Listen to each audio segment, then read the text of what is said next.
Salut tout le monde, bienvenue sur Podcast Magazine. Aujourd'hui, on retrouve Héloïse. Salut Héloïse. Salut. Héloïse nous propose pour ce thème un nouveau titre. Et ce titre, c'est Design Stories. Eh ben, j'aime beaucoup. Adjugé, on va faire ça comme ça. Donc aujourd'hui, on a le numéro 2 de Design Stories. Et aujourd'hui, on va aborder quel thème, ma chère Héloïse ? Eh bien aujourd'hui, à vrai dire, j'ai envie de vous ramener un petit peu dans le passé avec les origines du design. Alors je vais vous parler de quelqu'un que vous ne connaissez potentiellement pas, qui s'appelle Henry Cole. T'as raison. Et tu ne le connais pas? Non. Ça ne m'étonne pas. Si, je le connais. Alors, je le connais parce que tu en as parlé un tout petit peu, Et vite effectivement. fait, au premier podcast. Je l'ai écouté, donc je connais de nom. Mais Ça- qui c'est ça ce va pas bon plus loin. monsieur? Qui Vas-y. c'est ce bon monsieur? Qui c'est ce bon monsieur Co ? Eh bien, c'est celui qui a un petit peu inventé le terme design.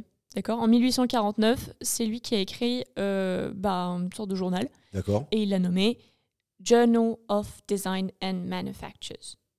Et c'est de là d'où vient le terme design. Ce D'accord ? qui voulait dire que, si je comprends bien, avant 1800, tu m'as dit quoi la date ? 1849. Avant 1849, il n'y avait pas de design. Ah, c'est un petit peu plus compliqué que ça prend du temps.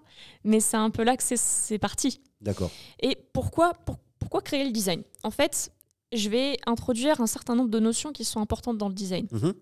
La première, c'est le besoin. Et Henry Cole, à cette période-là, il faut savoir que Londres était juste la plus grosse ville au monde. D'accord ? L'Empire anglais était très, très, très important. On disait même que c'était l'empire sur lequel le soleil ne se couchait jamais. Il a remarqué que la classe moyenne avait beaucoup de difficultés. Elle avait besoin de nouveaux objets et qu'elle forcément enviait les classes beaucoup plus riches qui avaient droit aux très beaux objets artisanaux, Et qui étaient pouvaient se faits à payer la ce qu'ils main, avaient envie, quoi. Voilà, ils pouvaient se payer ce qu'ils avaient envie. Donc, Henry Cole, qui était pour la machine, parce qu'il faut remettre dans le contexte, c'était en pleine période d'expansion industrielle, révolution industrielle, une nouvelle machine, etc., etc. Une période très, très, très intéressante et très mouvementée, riche en expériences diverses et variées. Et Henry Cole donc parlait avec donc la royauté anglaise et a dit, eh bien écoutez, moi j'aimerais faire une exposition universelle. Eh bien une exposition universelle a eu lieu en 1851. Et c'est un peu de là que tout part. Alors, Henry Cole avait une très bonne intention. Son intention, c'était de créer des objets de qualité à bas coût, créés par la machine, Pour le plus de monde possible. pour le plus de monde possible, pour justement essayer de réduire cette différenciation de classe entre les personnes très riches qui avaient de beaux objets et les personnes de la classe populaire. Quelle était son origine sociale à lui ? Il avait quand même un lien avec la royauté, donc il n'était pas non plus à plaindre en D'accord. soi. D'accord. Mais ses intentions étaient... Faisant partie quand même était de très cette noble. classe privilégiée, il pensait un petit peu aux autres. Tout à fait. Plus le côté Tout à fait. social des choses. Cette exposition universelle a eu lieu et malheureusement, ça a été un véritable fiasco. Et la raison ? Eh bien, c'est là où je vais introduire mes deux notions dont D'accord. j'aimerais parler aujourd'hui, la fonction d'usage et la fonction d'estime. Alors, la fonction d'usage, c'est à quoi sert un objet ? En gros, Ça, on peut c'est comprendre. voilà, Ouais. c'est son utilité. Et la fonction d'estime, qu'est-ce que c'est ? Eh bien, c'est très simple. La fonction d'estime, c'est est-ce que cet objet va nous plaire et pourquoi ? Eh bien, on a retrouvé énormément d'objets durant cette exposition universelle qui n'ont pas plu du tout. Pourquoi ? Tout simplement parce que c'était une sorte d'insulte à l'artisanat. D'accord. C'était des objets... J'ai une question naïve, oui. pardon. Si un objet ne nous plaît pas, par définition, on ne va pas chercher à l'acheter ou à le vouloir. Mais c'est pour ça que c'était un fiasco. C'était une exposition universelle, donc en soi, c'était beaucoup d'expositions, mais également de l'achat. Mais ça n'a pas fonctionné parce qu'en soi, cette exposition universelle avait pour but de démocratiser tout cela. Et au contraire, ça a créé des mouvements de dégoût, des personnes qui faisaient des c'était à ce point-là. journaux, etc., D'accord. des articles à ne plus en finir, comme quoi cette exposition universelle était abominablement ratée. On peut voir sur certains articles des photos de cuillères. Alors, on est d'accord, une cuillère, ça a pour but de manger de la Ça soupe, peut servir à manger de la etc., soupe. voilà, par exemple. Et Les petites cuillères pour les gâteaux, pour ceux qui sont un peu plus gourmands. Mais voilà, ce genre de choses. Et en fait, ce qui s'est passé, c'est que la fonction d'usage, donc son utilité, a été gangrénée par sa fonction d'estime, donc tout ce qui est en rapport avec les goûts de l'utilisateur, l'esthétique et également donc son ornementation. Il Il y avait une telle ornementation sur les objets, notamment par exemple notre exemple de petite cuillère. C'était trop riche, c'était trop doré, C'était même plus utilisable. C'était fait à la machine. Donc en soi, ça enlevait toute l'âme de l'artisanat. L'artisanat, je le rappelle, ce sont des objets qui sont faits à la main. Ils sont tous, même s'ils ont une esthétique qui se ressemble, qui a une continuité dans les petites séries, chaque objet est différent. Il a ses particularités parce que ça a été fait par une personne humaine. Là, c'est fait par des machines. Donc ça perdait toute l'âme de l'objet et ça essayait de reproduire en ratant totalement les objets artisanaux. C'est pour ça que c'était un fiasco. Ça répondait à un besoin. On voulait des objets beaux à bas coût. Alors ils étaient peut-être à bas coût, mais ils n'ont pas plu. Mais ils n'étaient pas beaux.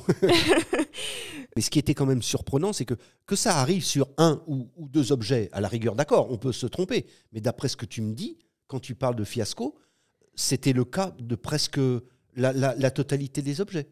Presque, sauf exception, oui, avec des objets qui ont bien fonctionné. Il y en a un ou deux, mais un ou deux, c'était pas suffisant pour faire marcher un truc. Mais non, c'est sûr, mais surtout, c'est ce qu'on en ressortait en général. La machine n'avait pas d'esthétique qui lui était propre. Elle essayait d'imiter quelque chose et ça ne fonctionnait pas parce que ça ne lui correspondait pas. L'artisanat avait son identité qui fonctionnait et la machine, les objets créés par la machine n'avaient pas d'esthétique qui leur était encore propre. Juste un parallèle rapide avec notre époque. Est-ce qu'actuellement, les choses se sont arrangées? C'est-à-dire que maintenant, évidemment, ce sont des machines qui produisent beaucoup plus que des artisans. Est-ce que les choses vont un petit peu mieux? Est-ce que les machines produisent un petit peu mieux ou tu n'as pas l'impression qu'il y ait beaucoup de différences? C'est une question très large. Il y a beaucoup de temps quand même qui s'est écoulé. Disons que c'est inversé en fait. Maintenant, on a majoritairement des objets créés par la machine, très peu d'objets artisanaux. Les objets artisanaux sont toujours aussi chers de ce fait. De plus en plus même. De plus en plus. Et oui, effectivement, au fur et à mesure des siècles, la machine a trouvé son esthétique. Et c'est une esthétique qui lui convient bien. Après, il y a différentes esthétiques suivant les créateurs, etc., etc., etc. Mais effectivement, la fonction est mise en avant plus qu'une ornementation inutile. Ce qui était le problème à l'origine, à vrai dire. Tout à l'heure, tu parlais des différentes classes et de la royauté. La royauté, c'est quand même le meilleur exemple. Je ne dis pas ça parce que je viens de voir la 5e saison de The Crown, mais la royauté, quand on regarde certains détails et même à l'heure actuelle, avec Charles III, c'est pareil. Quand on regarde certaines choses, c'est à se poser des questions. On a l'impression, moi j'ai du mal à comprendre pourquoi les Anglais ils adorent autant leur reine ou leur roi, mais ça c'est pas à moi de porter un jugement, mais sur la sophistication, sur les détails, de temps en temps il y a des choses, c'est pour moi je parle, à mon petit niveau c'est incompréhensible d'avoir ce genre de truc et franchement je trouve ça moche et pourtant ça a été fait, et pourtant ça coûte très cher et bon, mais après c'est ce qu'on disait, c'est une question de goût. Oui, c'est tout un débat également. Les goûts, les couleurs, c'est pas parce qu'il y a énormément aussi dans la fonction d'estime, il y a la dimension de prix et la dimension de cet objet va renvoyer une image de moi. D'accord ? Moi, je vois énormément de collections de créateurs que je trouve hideuses, mais qui se vendent très bien parce que ça vient d'un créateur et que c'est cher et que de ce fait, ça renvoie une image de la personne. Donc à la rigueur, j'ai acheté ça, c'est pas forcément parce que je trouve ça super, c'est parce que ça vient de monsieur machin. Ah oui. Est-ce que le design peut être associé de temps en temps à la frime? Oh oui, beaucoup. Ça dépend des milieux. Il y a énormément d'objets qui ne servent à rien, mais qui coûtent très cher et qui sont portés par les grandes célébrités, etc., juste pour faire bien. Par exemple, toutes les photos de défilés ou les photos de tapis rouges, etc., où par exemple les actrices se trimballent avec des sacs à main où on ne mettrait même pas un cure-dent dedans, mais qui coûtent certainement une fortune, ça ne sert à rien, mais ça fait bien. L'exposition universelle, un fiasco, une catastrophe, qu'est-ce qui s'est passé après? Il s'est passé énormément de choses. Durant tous les siècles suivants, la machine a essayé de s'imposer de plus en plus et elle a réussi, malheureusement en écrasant l'artisanat. C'est quelque chose que tu regrettes? Beaucoup. À titre perso? À titre perso, mais l'artisanat, disons qu'on essaye de revaloriser l'artisanat, mais l'artisanat n'est plus assez valorisé, n'est plus assez mis en avant, et pourtant c'est une discipline, c'est beaucoup de disciplines, beaucoup de savoir-faire qui sont absolument incroyables et qui malheureusement pour beaucoup sont en train de se perdre. Des traditions... Qui sont incroyables et pour certains qui sont vitales, parce que c'est évident. C'est important. Évident. Et surtout on ne les valorise pas assez parce que généralement on ne les voit pas. Quelles sont les autres raisons pour lesquelles elles ne sont pas valorisées? Ça coûte trop cher? Ça coûte cher. Ça coûte cher parce qu'en fait, il y a un humain derrière. Il y a un humain derrière qui passe des heures un nombre d'heures astronomiques à créer quelque chose. Un nombre de jours, un nombre de semaines de temps en temps. Ah non, mais c'est un nombre de mois, ça se compte même plus en heures. Mais on dit un nombre d'heures parce qu'effectivement, ils continuent de les compter en heures. Est-ce que c'est à cause de ça que le prix augmente à cause de ça? Mais c'est pas uniquement ça. Le design est en crise à cause de ça ou non? Est-ce que le design est en crise à cause de ce problème d'artisan qui n'est pas assez valorisé, mais qui d'un autre côté fait un produit qui, par définition, sera beaucoup plus cher que ce que la machine va sortir. C'est comment dire, j'aurais envie, et à ce moment-là, ça donnera lieu à un autre podcast, de parler évidemment des arts and crafts et de William Morris. Alors, explique-nous un petit peu ce que c'est ça. Les arts and crafts, c'est parce qu'à part ton bon accent anglais, les gens ils comprennent pas tous. C'est un mouvement qui a été créé suite à la première exposition universelle, en réaction à la première exposition universelle. Par rapport à l'imposition de la machine, William Morris, donc un peu la tête de ce mouvement, a voulu revenir pour le coup à l'artisanat pur, de créer des objets de qualité mais à bas coût. Et au fur et à mesure, il s'est rendu compte que c'était difficile de le faire sans la machine. Donc tout est une question d'équilibre pour moi, mais disons que c'est compliqué d'avoir un équilibre juste. Est-ce qu'il a réussi? Oui, parfois, mais pas tout le temps. Et en fait, lorsqu'il est décédé, il s'en est énormément voulu de ne pas avoir réussi à faire ce qu'il voulait.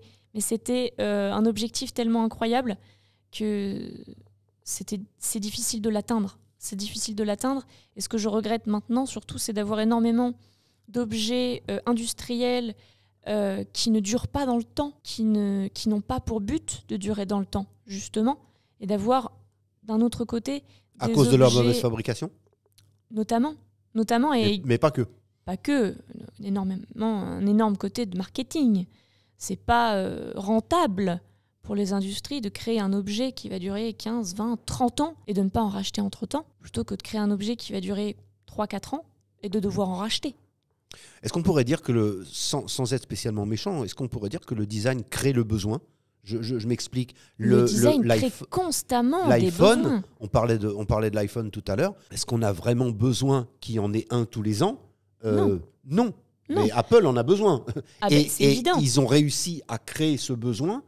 Et maintenant, la sortie d'un nouvel iPhone, c'est un événement planétaire. Évidemment. Mais c'est ce que je disais tout à l'heure. Le design a pour origine et pour but principal de répondre à un besoin. Et maintenant, avec toute la dimension économique et marketing, le design crée des besoins. Le design a énormément dévié. Alors, une dernière question pour terminer. C'est passionnant. On va conclure pas uniquement parce que ça dure longtemps, mais parce qu'on a plein d'autres choses à dire après. Le design s'est-il perdu en chemin? Le chemin a plusieurs routes. Le chemin a pu s'effacer. Le design a pu se perdre un peu en chemin. Mais le design a créé de nouveaux chemins. Il faut explorer ces chemins. Savoir qu'est-ce que le design est devenu et par rapport à ce qu'il voulait être au départ. Héloïse, merci mille fois. Bienvenue dans ce podcast nouvelle version. J'espère que la version 2 va marcher aussi bien que la version 1. On verra ça. J'espère qu'il y aura plein de commentaires. Et puis, nous, on se retrouve très vite. Salut Héloïse, à bientôt. Salut.